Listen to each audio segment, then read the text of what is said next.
Perdone, señor Oriol, que haga, no lo tenía pensado este pequeño paréntesis, pero me cuesta mucho seguir la conversación incluso con un traductor porque yo soy algo torpe. Si usted me entiende en español, ¿no le importaría responderme en español para que podamos tener una conversación más fluida? No, no, Es no que yo no hablo parlo catalán, me encantaría, espanyol. pero No, yo es no que no hablo hablo catalán. español. Sí, no, però és que jo no Sí, parlo no, yo espanyol. no hablo español. Només parlo català. Solo hablo catalán. Pero me está entendiendo usted a mí. Si yo me encantaría hablar catalán, doña Silvia, pero es que desgraciadamente pues soy algo torpe.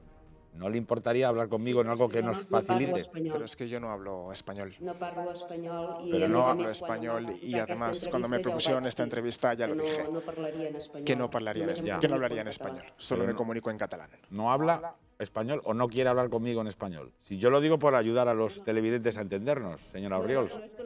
No es que no quiera hablarlo con ustedes, que no lo hablo con nadie, porque yo soy catalana, mi nación está ocupada por el Estado español, nos han impuesto la lengua castellana, yo sé castellano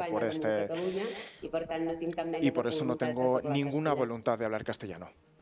Pues mire, tiene usted todo el derecho, solo faltaría, pero yo también estoy muy mayor para que me pongan un burka lingüístico y como mi primera obligación es que nos entiendan y tener una conversación que sea productiva y positiva, si le parece y en algún momento usted recula y quiere hablar en español, seguiremos con la entrevista. Gracias, señora Orriols.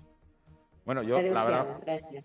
Adiós, la verdad es que Te felicito por la decisión, porque es que me parece un surrealismo. A mí una ya me tomadura habían de dicho, pelo. hombre, pero ¿cómo traes a Silvia Orriols? Yo creo que en este programa tenemos que oír todas las voces y la que no viene a este programa es porque no quiere. Hay que Porque oír todas las voces, bueno, pero que hablen en español. pero me parece que Pero todos cuando sí se va a saben. denunciar la intransigencia islámica de poner a las mujeres un burkini y venir aquí a Telemadrid Con otra a ser intransigencia. intransigente lingüísticamente, pues me parece que esa contradicción no tengo por qué aguantarla.